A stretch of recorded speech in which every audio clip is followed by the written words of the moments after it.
Bonsoir à toutes et à tous, ravi de vous retrouver mesdames et messieurs sur RTI 1. Il y a 2 semaines, il démissionnait de sa fonction et avec lui tout son gouvernement. Mais ce mercredi, sans grande surprise, Robert Begré-Mambé est reconduit au poste de Premier ministre de Côte d'Ivoire par le président Alassane Ouattara, réagissant à sa nomination. Robert Begré-Mambé s'est dit reconnaissant à l'endroit du président Alassane Ouattara, mais derrière cette reconduction, quel signal envoie le président de la République à la classe politique dans son ensemble et au-delà? Décryptage dans Ça fait l'actualité. Homme de mission pour bâtir une grande Côte d'Ivoire en consolidant les acquis du développement équilibré et porteur d'espérance. Pour emprunter ces mots à lui, Robert Begré-Mambé, est une logique de continuité dans toute la politique du président de la République, dans le choix de Robert Begré-Mambé comme Premier ministre, mais avant, quel est son bilan depuis sa première nomination en tant que Premier ministre de Côte d'Ivoire le 16 octobre 2023? Le reportage de Davis Oyo. Le président de la République, son Excellence M. Alassane Ouattara, a procédé ce mercredi 21 janvier 2026 à la signature d'un décret portant nomination de M. Robert Mambé Begré en qualité de Premier ministre chef du gouvernement. Le président de la République demande au Premier ministre Robert Mambé Begré de lui proposer un gouvernement dans les meilleurs délais. Robert Begré-Mambé est reconduit à la tête du gouvernement ivoirien, une décision empreinte de continuité selon les observateurs du paysage politique. Durant sa première année à la primature, Robert Begré-Mambé, homme de mission, a mené l'action gouvernementale en coordonnant les politiques sectorielles tout en mettant en avant les initiatives sociales, économiques et culturelles. Le locataire de la primature s'est davantage impliqué dans la promotion de la paix, de la cohésion nationale et du vivre ensemble durant la période électorale. Robert Begré-Mambé s'est aussi illustré dans l'organisation de la Coupe d'Afrique des Nations 2023 remportée par les éléphants du Côte d'Ivoire. Technicien chevronné et homme de devoir, Robert Begré-Mambé a exprimé sa gratitude au président de la République à travers sa page officielle pour la confiance renouvelée en sa personne.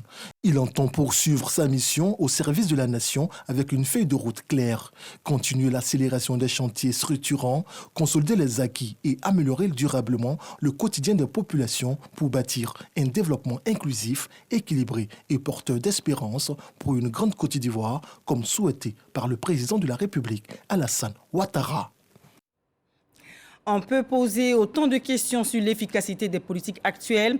Le bilan de Robert Begré-Mambé, après 2 ans à la tête du gouvernement, on y répondra dans un instant en plateau. J'ai avec moi Landry Cuyot, journaliste, analyste, juriste, analyste politique, Alafé Wakili, journaliste, et Sylvain Guédé-Debailly, journaliste. Nous avons également Félix Boni, qui est journaliste éditorialiste et qui nous prendra en cours de cette émission. Alors, messieurs, bonsoir et bienvenue. Je suis heureuse de vous retrouver. Bonne année à vous. Bonne année. Alors, l'année commence bien. Robert Begré-Mambé, reconduit comme Premier ministre. Grande surprise, Cuyot? Déjà, il est important de pouvoir faire savoir aux nôtres que cette nomination qui pourvoit à une fonction politique importante procède d'un cadre ou s'inscrit dans un cadre juridique et qui nous permet de comprendre que dans l'organisation juridique et politique de la vie de la Côte d'Ivoire et de l'État ivoirien, nous avons un pouvoir exécutif qui est constitué de 3 entités. Nous avons le président de la République, le vice-président et le gouvernement. Le gouvernement, lui, est animé et coordonné par un personnage qui a la qualité de Premier ministre. Et c'est important de le souligner dans ce sens où le Premier ministre a le statut de 3e personnage de l'État de Côte d'Ivoire, assurant donc la pérennité, la continuité de l'État en cas de vacances et d'intérim mené par le vice-président. Il est aussi le chef du gouvernement, ce qui le distingue du chef de l'État. En tant que chef du gouvernement, il ne détermine pas et il ne conduit pas la politique nationale, mais il la coordonne.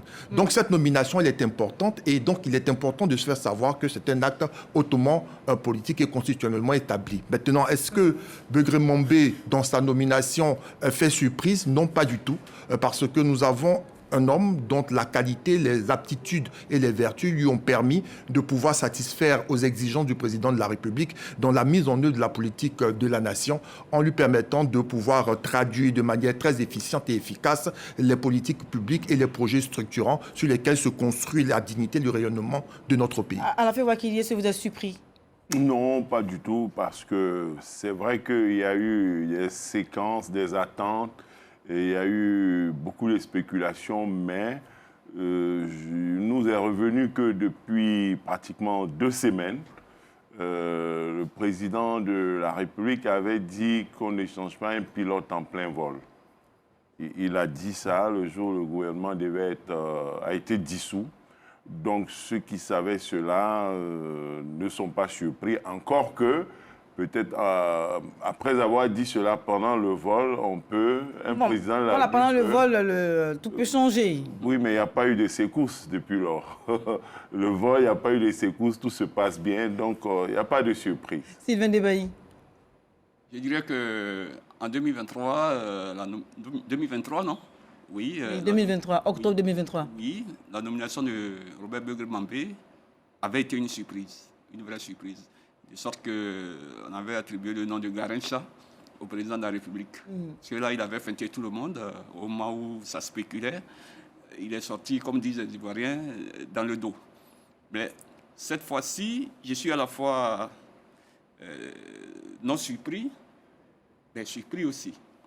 Surpris parce que quand on a regardé l'orientation que voulait donner le président de la République à l'action gouvernementale et surtout à son action sous ce nouveau mandat, je pense qu'il avait dit que ce mandat était celui de la transmission générationnelle du pouvoir. Le premier acte, sinon le deuxième acte qu'il pose, j'ai dit deuxième acte parce que la première fois c'était avec le président de l'Assemblée nationale et cette fois-ci le Premier ministre. Donc ce deuxième acte qu'il pose ne donne pas, à mon sens, le signal qu'il avait donné. D'une transmission générationnelle. Voilà, là, ce n'est pas la transmission générationnelle, mais j'ai l'impression que c'est une conservation générationnelle du pouvoir. Bon, donc, mais pour le reste, ce n'est pas une surprise parce que quand on a vu les chantiers qu'il veut mettre en œuvre à partir de son programme, bon, il lui faut quelqu'un, et Begré-Mambé a tout trouvé, compte tenu de son expérience, compte tenu de sa formation en tant que technicien, donc on dirait donc technocrate. On a vu un peu comment il avait accéléré les chantiers de la CAN, pour lesquels il avait été nommé spécialement. Donc quand on regarde, déjà sous cet angle, bon, on n'est pas surpris, mais bon, on verra maintenant le troisième acte, c'est-à-dire la formation du gouvernement lui-même. Et puis bon... Donc, Alassane Ouattara est satisfait. Pour le signal qui est donné là, moi je pense Sinon, pas ce que vous dites, est-ce qu'Alassane Ouattara, le président de la République, il est satisfait du travail de Robert Begré-Mambé? Oui, certainement. C'est parce qu'il est satisfait qu'il le reconduit. Sinon, il ne l'aurait pas fait. Mais j'ai dit qu'à raison des nouvelles orientations qu'il voulait donner à ce mandat-là, on aurait pu s'attendre à du sang neuf quand même. Alors, on aurait pu s'attendre à du sang neuf. Est-ce que c'est une absence de nouvelles figures capables de porter le projet du gouvernement? Le gouvernement de Côte d'Ivoire ne se limite pas ou n'est pas situé qu'en la personne du Premier ministre. Il y a, en plus du Premier ministre, les autres ministres qui seront nommés. Et donc, au titre de la transmission générationnelle, il va falloir regarder dans son exhaustivité toutes les personnalités qui seront nommées. Et il n'y a pas que les ministres qui interviennent dans l'action gouvernementale. Il n'y a pas que. Il y a aussi leurs différents collaborateurs, peut-être moins... Pour porter la tête du gouvernement, est-ce qu'il n'y a pas d'autres figures montantes dans le RHDP Madame, quand on gouverne un État, on ne se livre pas à la fantaisie. Lorsqu'on dirige un État de manière sérieuse, on choisit les uns et les autres en fonction de leurs aptitudes, leurs compétences et leur capacité à tenir leurs engagements. C'est bien de ça qu'il s'agit. Il ne s'agit pas de faire plaisir aux gens. Il ne s'agit pas d'aller dans une certaine tendance. On n'est pas en mode. Nous sommes dans une question de gouvernance, de diriger la vie de la nation. Ce sont 30 millions de personnes qui, du fait de leur éducation de plus en plus améliorée, ont des exigences à tous les niveaux. Il va falloir donc se mettre à disposition ou leur mettre à disposition une équipe gouvernementale en capacité de satisfaire leurs exigences, leurs demandes. Oui, elle a fait. Quelle est la perception de l'opposition? Je ne sais pas, je ne suis pas le porte-parole de l'opposition. Non, mais au moins, nous avons... Ce que je veux dire, c'est peut-être poser des questions. En quoi consiste la transmission générationnelle? L'acte de nomination d'un Premier ministre doit-il être un acte de transmission générationnelle? Maintenant, le président de la République a 84 ans. Le Premier ministre en a 72. Le président de l'Assemblée nationale en a 74, je crois. Le Premier ministre, le président de l'Assemblée nationale en a 70. Ce n'est pas peut-être des générations... Bon, je ne sais pas. La génération d'après, c'est quoi? 30 ans, 25 ans, 40 ans, 50 ans? On peut faire ce débat-là. La transmission générationnelle doit-elle se décliner dans la nomination du Premier ministre ou dans d'autres actes et dans d'autres attitudes? En quoi doit consister la transmission générationnelle? Elle n'est pas venue pour ce débat, mais je pense qu'on pourrait le faire. Oui, on peut poser la question. En quoi poser la question. La transmission générationnelle et en quoi le fait, le reconduire un Premier ministre ou peut-être de ne pas avoir un Premier ministre de 30 ans ou 40 ans, peut-il poser un problème? Est-ce qu'un engagement dans ce sens a été pris à travers l'expression transmission générationnelle? Transmettre des choses de façon générationnelle, ce n'est pas la nomination d'un poste de Premier ministre. Il y a de la transmission de valeurs à faire, il y a de la transmission de compétences, il y a de la transmission d'intégrité, de gouvernance à faire, et non une déclinaison dans les nominations essentiellement du Premier ministre. Peut-être que les cadres du RADP... Une élection à l'Assemblée nationale. Peut-être que certains cadres du RADP s'attendaient... Cela dit, nous avons un mandat de 5 années au cours duquel beaucoup de choses peuvent intervenir et on attend. En plus, oui, l'opinion a tendance peut-être à souhaiter des renouvellements depuis toujours, mais il me paraît important aussi de connaître la manière de gouverner du président de la République. J'ai déjà dit dans un de mes débats, il n'est pas l'homme des ruptures brutales, un, et puis deux, si on remarque, la plupart ou certains de ces premiers ministres ont souvent été des directeurs de campagne. Le Premier ministre Robert Begré-Mambé, qui a été une surprise à l'époque, a ensuite conduit la campagne qui vient de se tenir. Donc, il l'a bien conduite. Et c'est peut être tout à fait naturel qu'il poursuit le travail. On peut comprendre que certains soient déçus parce qu'ils avaient des attentes fortes en termes de transmission générationnelle, mais il est important de se poser la question sur les modalités et sur la notion de transmission générationnelle. En quoi ça consiste en réalité pour eux et en quoi ça devait être décliné. Est-ce que cela signifie qu'il fallait avoir un Premier ministre de 30 ans, 40 ans, 50 ans ou 60 ans? Je ne pense pas que quand le président a parlé de transmission générationnelle, c'était cela qu'il fallait forcément comprendre. Alors Debayi, dites-nous, est-ce que il y a des cadres du RADP qui s'attendaient à la montée de d'autres figures pour faire preuve, pour montrer également que ces cadres-là peuvent valoir? Évidemment que certains cadres, des cadres ou même des historiques du RHDP auraient voulu occuper ce poste. Bon, mais c'est vraiment du pouvoir discrétionnaire du président de la République. Et donc, c'est lui qui a toute l'attitude et c'est lui qui sait pourquoi il nomme et quand il nomme tel ou tel. Mais je dis que le RHDP est quand même un vivier de cadres compétents. Donc, quelle que soit l'orientation qu'on veut donner à l'action gouvernementale, on trouvera toujours quelqu'un pour occuper ce poste. Vous avez vu, certainement, vous avez suivi sur les réseaux sociaux ce qui s'est passé. On a balancé des noms et puis bon, on a commencé à spéculer. À l'arrivée, c'est Begré-Mambé qui est reconduit. Je reviens encore sur cette affaire de transmission générationnelle. Pour moi, ça doit être marqué par des actes et dans les nominations également. Bon, M. Alafé dit que bon, ben, c'est des choses desquelles on peut débattre, que quand le président le disait, il n'avait pas donné vraiment tout le contour que cela prendrait. Mais on peut quand même regarder dans les nominations, dans les premiers actes qui sont pris là, dire que peut-être que dans la première séquence de ce mandat, il veut d'abord finir certaines choses et puis vers la fin, donner un autre signal. Voilà ce que je peux dire. Mais dans tous les cas, il y a des cadres au RHDP qui peuvent toujours faire le job, quelle que soit leur position. Il y a des ingénieurs, vous avez un peu de tout dans ce parti. Alors, voilà. Félix Boni, journaliste, éditorialiste, nous a rejoint. Merci de venir, de nous prendre dans le cours de cette émission. Alors, donc, bienvenue. Merci, alors, vous avez suivi la question, voilà, tout simplement. Alors, transmission générationnelle, 74 ans, 70 ans...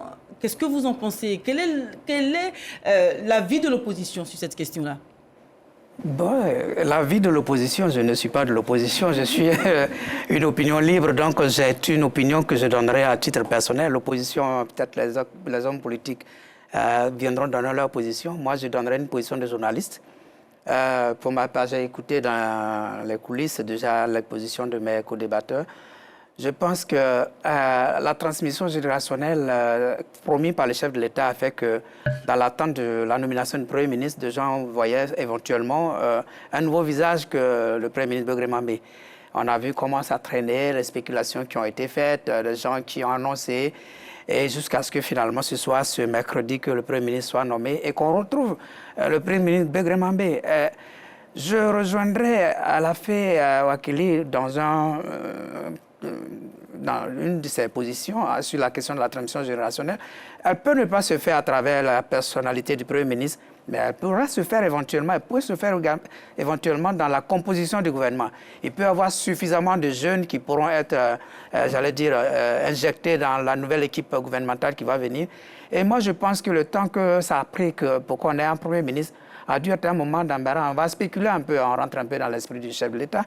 Un moment d'embarras pour le chef de l'État de trouver dans la nouvelle génération quelqu'un qui aurait un profil qui correspond non seulement à la transmission générationnelle, mais également à sa promesse de bâtir une grande Côte d'Ivoire. Et c'est à la matière que je voudrais parler un peu du profil du Premier ministre Begré Mambé. Une personnalité qui a un profil de respectabilité, un profil également de rigueur. Et vous savez que le président avait ce souci-là de gouvernement, de rigueur, avec la bonne gouvernance, quelqu'un qui impose respect. Et le Premier ministre Begré Mambé a montré comment il en impose également aux entrepreneurs partenaires de la Côte d'Ivoire, c'est-à-dire les délais à respecter. Or, la construction de la Grande Côte d'Ivoire, c'est du point de vue infrastructurel, mais également du point de vue de la construction des hommes, mais également du rassemblement de la population. Et en Côte d'Ivoire, quand vous regardez le profil de Begré Mambé, il fait partie de ces rares personnalités qui ont une sorte j'allais dire, qui font plus ou moins l'unanimité autour de leur personnalité. Et je pense que dans la constitution de cette grande Côte d'Ivoire, c'est un signal que le président vient de donner parce qu'éventuellement, peut-être, il y aura des possibilités d'ouverture pour rassembler les Ivoiriens autour de la nation ivoirienne. On a vu également toutes les supputations qu'il y a eu autour de cette nomination-là. Est-ce que le maintien de Begré Mambé satisfait-il l'ensemble des cadres du RHDP? Je reviens sur la question. Mais je pense que le RHDP gagne. Parce que le Premier ministre Begré Mambé a fait l'unanimité de tous les cadres du RHDP depuis sa nomination en 2014, je crois en octobre 2014 jusqu'à maintenant. C'est un haut cadre du RHDP. 2023, jusqu'à maintenant. Donc, c'est un haut cadre du RHDP qui a été nommé, qui impose respect, comme je le dis, et respectabilité, et qui a une ligne qui, quand même, aujourd'hui, est bien partagée par tous les cadres du RHDP. Alors, le Premier ministre Begré Mambé ne sort de nulle part d'autre que du RHDP. Donc, c'est le RHDP qui gagne. Alors, donc, l'autre question est de savoir, est-ce que c'est un signe de consolidation d'une équipe autour d'une figure montante, d'une figure performante? Alors, c'est que cette nomination-là intervient également après une large victoire du RHDP aux législatives. Quelle lecture faites-vous de ce maintien de Robert Begré Mambé? Robert Begré Mambé est nommé en octobre 2023 et a pour mission, une charge très importante, de continuer d'achever l'ensemble du programme gouvernemental au titre de la Côte d'Ivoire solidaire. C'est à risque. Parce qu'en tant que coordonnateur de l'action gouvernementale, s'il y arrive, à ce moment-là, il fonde la confiance et la religion du RHDP, lui donnant les moyens d'aller à la conquête des cœurs des esprits des Ivoiriens, en vue de la réélection du président Alassane Ouattara et ensuite de consolider ce pouvoir à l'Assemblée nationale. Au regard des chiffres, au regard des statistiques, au regard de ce qui ressort de l'élection du président de la République et de l'élection des députés à l'Assemblée nationale, les Ivoiriens adhèrent à cette offre de gouvernance, autant dans la matière que dans la mise en œuvre. Il est aussi comptable, Robert Begue-Mombe, de ce succès-là. Pourquoi donc vais-je me séparer de quelqu'un qui est arrivé à cette fonction sans réellement avoir été préparé, qui a prouvé qu'il était capable de pouvoir assumer, d'avoir les épaules, l'expertise, la science et surtout le niveau de conscience afin de pouvoir endosser cette fonction. Quelqu'un qui, au départ, avait surpris bon nombre d'Ivoiriens, mais au fil du temps, a pu gagner leur respect et leur considération. Quelqu'un qui est entré dans le quotidien et dans l'ordinaire des Ivoiriens. Cette personne-là inspire la stabilité, cette personne inspire le respect, cette personne inspire l'honorabilité, mais aussi le profil de gouvernance que l'on voudrait voir dans tout jeune qu'on aurait eu à choisir. Que l'on choisisse aujourd'hui un jeune de 30 ans, de 40 ans, de 60 ans, on voudrait bien que ce jeune-là, au-delà de ses compétences techniques, ait les valeurs et les aptitudes morales, intellectuelles, voire même spirituelles, d'un certain Begue-Mombe. Donc, au-delà de la personne, il faut voir le profil.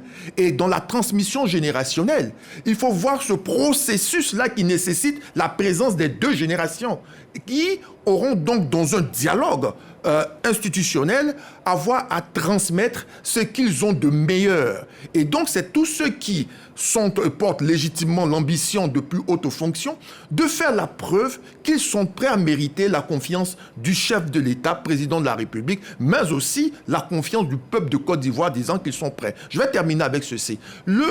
La mécanique qui consiste à transmettre aux plus jeunes l'exercice du pouvoir n'est pas simplement et seulement le fait du président de la République. Le peuple de Côte d'Ivoire, dans un exercice démocratique, avait là aussi l'opportunité, au titre de l'élection des députés, à choisir des jeunes, parce que bon nombre de jeunes se sont présentés. Ils endossent aussi cette responsabilité dans le renouvellement du personnel politique. Et lorsque vous regardez la moyenne d'âge au niveau de l'Assemblée nationale, on a un peuple de Côte d'Ivoire qui, en plus de souhaiter, a aussi travaillé à ce que ce personnel-là se rajeunisse. Pour moi, on a donc un message, un signal fort de maintien d'une stabilité, d'une base, d'un socle solide, autour duquel des jeunes visages, des personnes compétentes pourront émerger et surtout mériter autant la confiance du président de la République, mais aussi des populations. Alors, l'autre question est de savoir si cette stabilité garantit le succès dans la poursuite des projets déjà engagés. Je ne connais...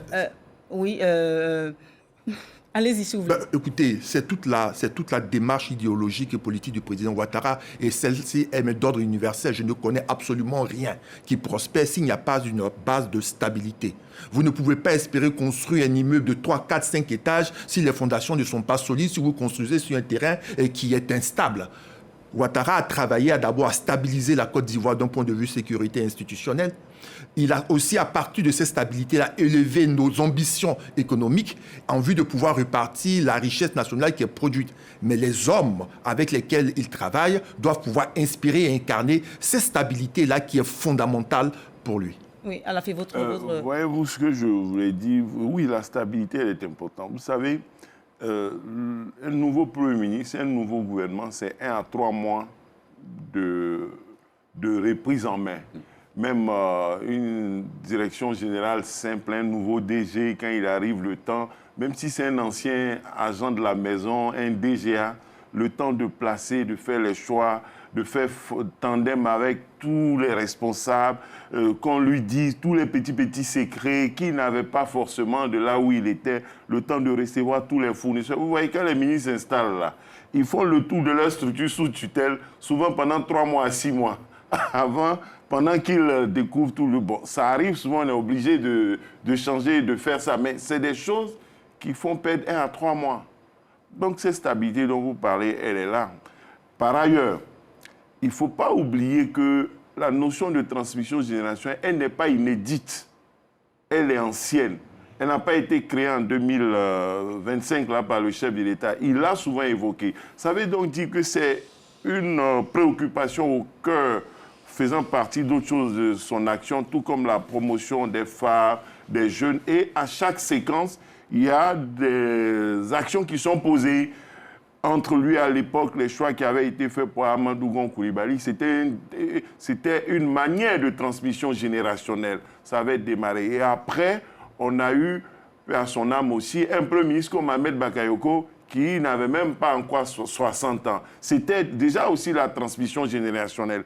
Et après, il y a des impératifs. Et depuis longtemps, alors qu'il a commencé la politique peut-être il y a 20-30 ans, il avait déjà des jeunes avec lui. Donc, la transmission générationnelle est une attitude permanente que l'on ne doit pas juger à l'aune de la nomination actuelle du Premier ministre et du renouvellement de l'engagement à la faveur de la dernière élection. Donc, je voulais préciser cela en indiquant que l'équipe, le Premier ministre qui est reconduit, a participé à la récente victoire.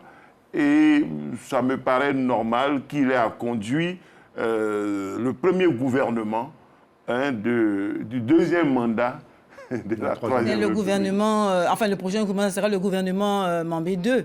Voilà, le premier gouvernement. Alors, dites-nous, Félix Boni, alors, est-ce que cette continuité va permettre d'améliorer les méthodes déjà engagées dans la poursuite des travaux, des grands projets?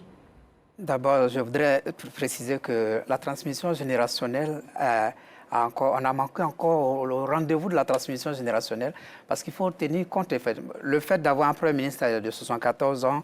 Aujourd'hui, je pense que ce rendez-vous a été manqué. Les Ivoiriens attendaient vraiment un Premier ministre d'un autre nom. Et moi, je pense que la transmission générationnelle a un autre aspect, c'est que la génération elle-même doit se construire sa trajectoire pour mériter qu'on lui transmette également aussi le flambeau. Et c'est un échec pour moi de la génération qui est là, parce que le président, certainement, n'a pas pu trouver un profil idéal, le profil d'un Begré Mambé, technocrate et homme de terrain, un Begré Mambé qui en impose en termes de respectabilité. Dans le RHDP, il n'y a pas de profil... Je pense que le président n'a pas trouvé un profil qui corresponde à ce qu'il veut, ce qui fait qu'il a reconduit. Le président de la République lui-même a été Premier ministre déjà dans les années 90 à 48 ans, à moins de 50 ans. Donc, je pense qu'à 74 ans, s'il continue de reconduire un Premier ministre de cet âge, je crois que c'est parce que la jeune génération, il ne trouve pas de gens qui aient le profil.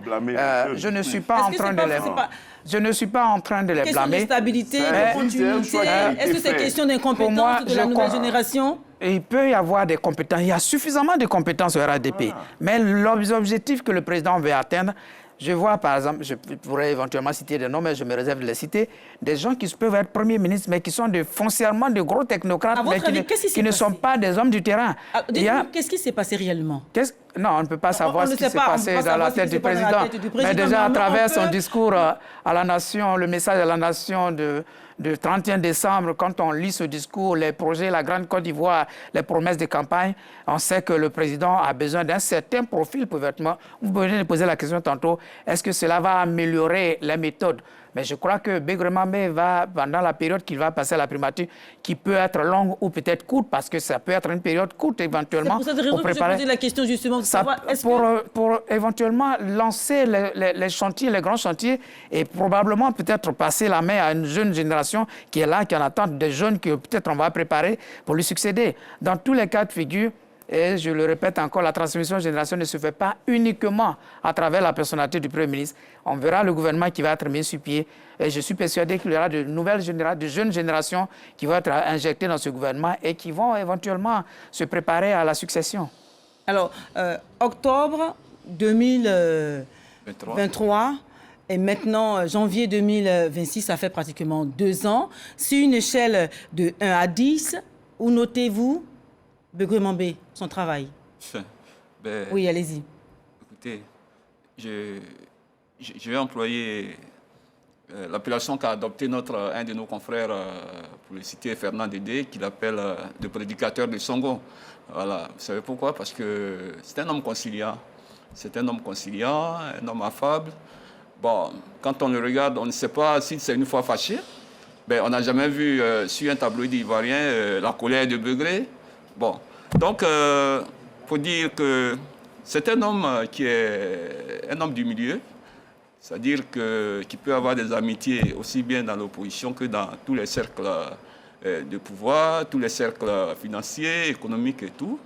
Et donc, je crois que le président a regardé ce profil. Maintenant, pour vous parler de notation, bon, ça, il va falloir... Qui concerne son bilan, 2 ans. Ça se note, ça se voit, on voit le travail qu'il a abattu. Mais quand on regarde son action depuis le temps où il a été nommé jusqu'à maintenant, je dirais que c'est le tout infrastructure. Le tout infrastructure. Et alors que la construction d'un pays, ce n'est pas seulement les infrastructures, c'est aussi la construction de la cohésion, c'est la construction sociale, c'est la construction technologique, etc.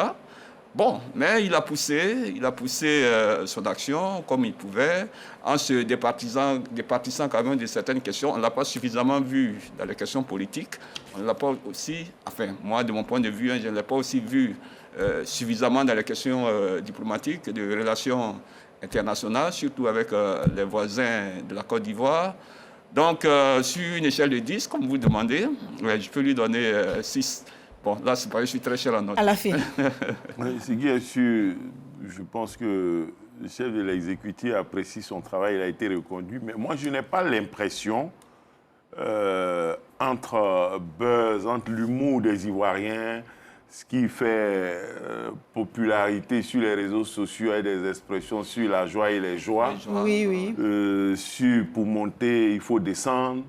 Le calcul de la pauvreté, il avait dit, je crois, la fonction polynomiale. Oui. Je ne crois pas que les Ivoiriens soient mécontents de leur Premier ministre. Je ne pense pas que les Ivoiriens soient totalement insatisfaits de leur Premier ministre et que cela ait pu remonter au chef de l'État qui est une grosse grogne, une grosse bouderie à l'égard du Premier ministre. Donc le chef de l'État a dû tenir compte de tout cela, se disant que on gagne ensemble ou on tombe ensemble. On a gagné ensemble pour l'instant, on peut continuer et puis c'est 5 ans, hein, on a le temps de faire les ajustements, d'aviser et puis de voir venir, quoi. Pour ceux qui souhaitent plus de jeunes, en n'oubliant pas que le Premier ministre, le président lui-même est plus âgé que le Premier ministre. Donc je ne sais pas pourquoi le Premier ministre ne va être un problème alors que le Premier lui-même n'est pas un problème. Mais le fait est que la transmission sur le renouvellement générationnel, le président n'est pas un problème. Il n'attaque pas le président sur son âge, il veut attaquer le Premier ministre sur son âge et pas de transmission générationnelle, le Premier ministre. Oui, alors, le président Alassane Ouattara est un leader exigeant, très exigeant. Tous ceux qui ont eu l'opportunité de pouvoir travailler à ses côtés en font le témoignage. Il vous refait votre éducation, il vous refait vos humanités. Et si il décide souverainement de vous maintenir à votre poste, n'importe lequel, il faut pouvoir tirer une pleine satisfaction. Alors, au titre de la notation, je crois que sans avancer un chiffre, il va falloir tout à fait se réjouir pour Robert Begré-Mambé de ce que le président de la République tienne à ce qu'il continue. S'il doit continuer, c'est parce que le président Ouattara en est satisfait. Et vous savez, personne n'impose quoi que ce soit au président de la République. Il n'est influencé ni par l'opinion publique, ni par l'opinion internationale. C'est lui qui décide et il sait pourquoi est-ce qu'il décide. Et le plus souvent, le temps lui donne raison. Lorsqu'il choisissait Begré-Mambé en octobre 2023, beaucoup interloquaient, se posaient des questions, mais pourquoi? Et puis au bout de 3 mois, on se dit, le choix était judicieux, il a été opportun. Donc pour cela, il va falloir que l'on puisse regarder. Autre chose, je ne voudrais pas qu'on puisse demeurer dans le fantasme du renouvellement générationnel, du jeunisme. Pourquoi? Parce que ce qui importe, ce qui doit pouvoir susciter nos passions, c'est l'objectif, la Grande Côte d'Ivoire. Avec qui va-t-elle se faire et comment va-t-elle se faire? C'est de ça qu'il est question. L'objectif, c'est comment devons-nous arriver à faire de notre pays, de l'État et de ses institutions, des modèles. Comment devons-nous arriver à cela? Et Begré Mombé, comme Patrick Kachi et les autres, sont que l'index avec lequel le président tente de nous montrer ce que nous devons atteindre et comment nous devons pouvoir y atteindre. Alors, Félix Boni, déjà, comment, je vais envie de dire, vous êtes journaliste, vous avez déjà pris le pouls de la situation, enfin, je veux dire, dans la population. Quelle est la perception de la population par rapport au maintien de Robert Begré Mombé, par rapport à son travail, justement, qui a été fait pendant 2 ans? J'allais dire que j'ai anticipé sur votre question parce que c'est la réponse que j'allais donner, mais je voudrais dire que pour ma part, je crois qu'il faut faire du fantasme de la transmission générationnelle une préoccupation parce que cela fait partie de la gouvernance, c'est-à-dire qu'il faut toujours préparer les jeunes à prendre la relève. D'ailleurs, c'est pour ça, dans nos traditions, il y a les contes pour pouvoir transmettre à la jeune génération, j'allais dire, certaines habitudes, certaines aptitudes qu'on transmet à travers la voie orale en Afrique. Mon frère Kouyo en sait très bien grand chose. Donc il faut en faire une préoccupation et je crois pas un fantasme. Pas un fantasme, il faut en faire quand même. Une aspiration certainement, mais pas un fantasme. Voilà, une préoccupation. Cela dit, je ne crois pas que dans l'opinion ivoirienne, fût-on de l'opposition ou du pouvoir, proche du pouvoir, il y a quelqu'un qui aujourd'hui serait en train de murmurer par rapport à la nomination de Begré Mombé, peut-être par rapport à la transmission générationnelle, mais pas par rapport à son profil. C'est un profil qui fait l'unanimité au niveau des Ivoiriens. Et je ne vois pas un Ivoirien qui donnerait une note en dessous de 5 à Begré Mombé. Parce qu'il combien? C'est 10. Hein. Elle a donné l'échelle de 10. De 1 à 10. C'est-à-dire qu'il a largement la moyenne par rapport au travail à faire. Peut-être on a encore le coût de la vie et ça dépend de plusieurs facteurs, mais toujours est-il que le coût de la vie reste toujours élevé. Il y a peut-être quelques petits éléments, mais je ne vois aucun Ivoirien qui donnerait une mauvaise note à Begré Mombé. Qu'il soit reconduit, d'ailleurs beaucoup diront ça vaut mieux que ce soit encore lui qui soit reconduit. Et dans l'opinion aujourd'hui, lorsqu'il y a eu cette nomination, j'en ai entendu plein, j'ai lu beaucoup sur les réseaux sociaux avant de venir à cette émission, beaucoup se disent, s'il n'y a pas mieux, on continue avec lui. Alors, mesdames et messieurs, vous le savez. Oui. La seule peut-être déception, c'est peut-être la séquence institutionnelle, le mode opératoire. Certains se demandent, est-ce que le président ne pouvait pas maintenir le gouvernement? Pourquoi il a dissous le gouvernement pour venir nommer à nouveau le même Premier ministre, etc. C'est cette petite déception sur la séquence, sur le mode opératoire qui peut créer déception parce qu'il s'attendait à une rupture. Monsieur, on va dépasser le débat. On va sortir. Il y a une réponse, c'est important. L'article 83 de la Constitution est très clair.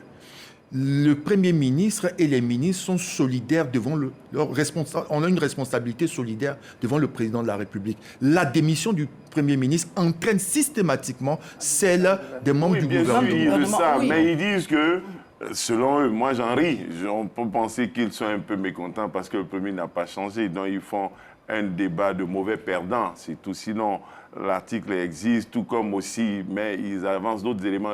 En fait, c'est pour dire que voici le seul mécontentement, la seule insatisfaction. Pour eux, le Premier devait rester, et puis il partait à l'Assemblée, il faisait valoir qu'en 8 jours, ils peuvent choisir entre l'Assemblée et rester Premier ministre, et puis après, il continue, il écrit à l'Assemblée nationale, et puis il est tout Premier ministre. Alors, en fait, c'est une caricature pour eux, pour manifester leur déception. C'est quelques opposants, voilà, mauvais perdants. Les mauvais perdants. Donc, le nouveau Premier ministre est connu, monsieur. Le nouveau Premier ministre est connu. La nouvelle équipe ministérielle aussi. Bon, on attend dans les prochains jours. Alors, peut-on s'attendre à quelques aménagements techniques ou à des changements de nouvelles personnalités qui rentrent dans l'équipe de Robert Begré Mombé? Non, sur la question rapidement, moi, ce que j'ai remarqué, c'est que quand souvent le président de la République change de Premier ministre, l'équipe ne change pas beaucoup. Oui. Mais quand le Premier ministre reste, l'équipe change un peu. Je ne sais pas si ça va être la même chose. Autrement dit, on s'attend à des changements, de grands changements. Il dit un peu. Autrement, ça ne change pas beaucoup, mais quand ça change, c'est un peu aussi. Voilà, pas beaucoup, mais un peu. Oui, allez-y. Oui, non, moi, je pense que il faut se ramener aux engagements pris par le chef de l'État quand il menait campagne. Je pense qu'il veut construire une grande Côte d'Ivoire et la grande Côte d'Ivoire ne saurait être celle des mêmes personnalités. Donc à ce niveau-là, il doit quand même regarder et dire que même si le pouvoir doit rester entre les gens qui sont partis, mais que dans ce parti-là, il y a du vivier, il y a des jeunes générations qui attendent, il y a des trentenaires, il y a des quarantenaires, et puis bon, il y a la vieille génération. Cette vieille génération-là, parmi les gens de cette vieille génération, il y en a même qui n'ont pas encore goûté aux délices du pouvoir, alors qu'ils ont été des historiques du RHDP. Est-ce qu'il s'agit de goûter aux délices en du fin de pouvoir? compte, oui. En fin de compte, Gabriel, on peut le dire aussi parce que Alafé l'a dit tout à l'heure, il a conduit une campagne électorale, il a gagné, donc c'est une rétribution. Il y en a aussi qui ont fait leur classe au sein du RHDP et qui attendent aussi rétribution parce que quand on regarde bien les pas que le président est en train de poser là, on est quand même dans une logique de recomposition interne. Moi, je poserais la question autrement. Est-ce que l'entrée de nouveaux membres peut-elle permettre, peut insuffler une nouvelle dynamique? Oui, il faut cette nouvelle dynamique. Vous savez, on dit qu'on ne peut pas faire du neuf avec du vieux. Et oui, cette nouvelle dynamique, elle est nécessaire parce que avec de nouvelles personnalités, il y a des idées qui se renouvellent. C'est là aussi l'avantage de l'alternance au pouvoir. Oui, quand vous avez toujours les mêmes, c'est comme ils travaillent sur des acquis, c'est comme des idées. Les idées ne se renouvelleront pas. Or, c'est dans le renouvellement des idées qu'on a cette dynamique-là qui est insufflée. Il y a des gens qui sont pétris de talent, pétris d'expérience, qui ont envie de faire valoir cette expérience-là, mais le temps est venu de les mettre en œuvre. Vous avez vu le jeune venu de Londres, Cissé Abdurrahman à son temps, il a fait quand même, ce jeune-là, il a fait quand même ses marques. Il a laissé ses marques. Le renouvellement, quand il a été nommé, quand il a été nommé la formation d'une nouvelle équipe autour de Begré Mambé. Autour de Begré Mambé, pourquoi pas? Peut-être avec un dosage d'anciens pour ne pas casser totalement le fil. Voilà. Je pense que c'est ça qui peut-être pour moi explique le choix de Begré Mambé. Et je vais reprendre Landry que je suivais sur un plateau de télévision qui disait que on a construit un État et maintenant nous devons passer à la phase de la consolidation d'une nation. Je l'ai écouté sur un plateau le dire. Et je pense qu'aujourd'hui, le choix de Begré Mambé qui incarne une personnalité d'ouverture, et je ne serais pas surpris qu'on ait une équipe d'ouverture. La construction de cette grande Côte d'Ivoire, c'est le rassemblement de toutes les filles, de tous les filles de ce pays. Et je crois que Begré Mambé incarne cette personnalité-là qui est capable, à côté du chef de l'État, de faire ce rassemblement. Celui-là même qui vient du PDCI-RDA et qui a ce commerce facile avec tous les autres acteurs, je ne serais pas surpris qu'il y ait une équipe d'ouverture et une équipe qui sera bouleversée en profondeur. Oui, allez-y, Alafi. Moi, je pense aussi qu'il ne faut pas nourrir, lui il a dit fantasme, je ne dirais pas le même mot, il ne faut pas nourrir des attentes impossibles et improbables lorsqu'il n'y a pas eu d'alternance. On a un même président depuis 2011, le peuple lui a renouvelé sa confiance dernièrement. Il travaille avec des hommes et une équipe depuis toujours et il sait les sélectionner et chacun à son niveau apporte sa contribution. On n'est pas dans une phase d'alternance pour que les gens aient des attentes d'alternance. Parce que les attentes exprimées, au-delà des mots, transmission générationnelle ou fait, c'est des attentes d'alternance. C'est comme si on avait un nouveau président et puis maintenant le même Premier ministre, on va être surpris. On va dire, mais pourquoi? On est en alternance, c'est un nouveau président, il y a eu un changement. Pourquoi? Mais on a le même président qui est là. Il choisit ses collaborateurs et puis ça dérange. Quelle est leur attente? Qu'ils choisissent quel type de collaborateurs? Eux-mêmes, ils veulent être Premier ministre. Moi, je ne sais pas, parce que j'ai un peu du mal à comprendre cette attente qui me paraît une attente liée à une position d'alternance. Il n'y a pas eu d'alternance. Il n'y a pas eu d'alternance. C'est le même président qui est là. Il peut continuer le même Premier ministre, ses collaborateurs. La notion d'alternance ne veut pas dire que le pouvoir échoue à quelqu'un d'autre que le pouvoir qu'il a. Il peut même avoir l'alternance en interne. L'alternance, il n'y a pas une exigence. Le changement de il y a une alternance en la externe, mais quelle est l'exigence d'obligation d'alternance en interne? Mais c'est quand on veut construire une grande nation, ce ne sont pas les mêmes... La grande nation, le président construit la grande nation avec les mêmes. Quelle est la règle? Quelle est la règle? Qui vous dit que la logique pour bâtir une grande nation ne peut se faire avec l'équipe actuelle? La grande nation, qui vous a dit que l'équipe actuelle qui a déjà amené à la grande nation, qui devait faire de la un pays émergent à l'horizon 2000, je ne sais pas si elle y est parvenue ou pas, mais qui vous dit que ceux qui ont presque abouti à la grande nation là, sont incompétents, incapables et qui sont en train de bâtir une petite nation. Ce gouvernement actuel-là, est-ce que c'est un gouvernement d'une petite nation? C'est lui qui allait porter ce message aux populations pour la campagne. Et des gens sont en train de se dessiner des profils pour faire leur gouvernement, ce qu'on appelle le shadow cabinet. Il faut des cabinets fantômes. Passons au vrai cabinet, On a un premier ministre aujourd'hui. Sinon, chacun peut faire son gouvernement. Trouver son premier ministre. Chacun fait son gouvernement. Ça se passe pas comme ça. C'est tout à fait. Chacun a son gouvernement dans la tête. Voici un premier ministre. C'est légitime que chacun fasse son gouvernement. Il y a un seul premier ministre, c'est Robert Begré-Mambé. Il y a un seul président qui choisit le premier ministre. Maintenant, les autres, ils peuvent faire leur cabinet. C'est pour ça qu'on on aurait pu ne pas parler de Begré-Mambé. D'autant plus qu'il est le seul Premier ministre qui décidera de ce qui est bon. Je pense que ce qui fait le charme de la gouvernance, c'est de voir émerger aussi d'autres compétences. Absolument. Parce qu'il y en a qui ont des attentes. Quand on lance aux jeunes Ivoiriens qui sont aux États-Unis de regagner leur pays, mais là-bas aussi, c'est des talents. C'est un vivier de compétences. Ils ont envie de faire valoir leurs compétences au sein du gouvernement. Ce qu'il faut éviter, moi je crois que c'est cette sclérose, parce que quand on est au même poste... Vous donnez des idées à Robert Begré-Mambé pour son Oui, mais bien sûr, quand on est au même poste pendant des années, on a la même méthode de travailler qui peut avoir des limites. Absolument. Donc il faut du sang nouveau pour que les idées se renouvellent et que la méthode de travail puisse changer et pour insuffler toujours la dynamique. Voici ce que j'ai dit. Le leadership du président Alassane Ouattara s'inscrit dans l'ordre d'un sélectionneur. Lorsque vous vous apprêtez à aller à une compétition, soit que ce soit la Coupe d'Afrique ou la Coupe du Monde, les exigences des différentes compétitions et leur profil vous imposent d'avoir une sélection qui diffère. C'est bien de ça qu'il est question.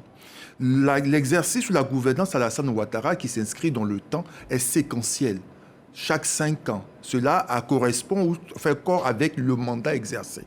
On a voulu d'abord restaurer la Côte d'Ivoire dans son équilibre sécurité et institutionnel. On a eu l'équipe qu'il fallait.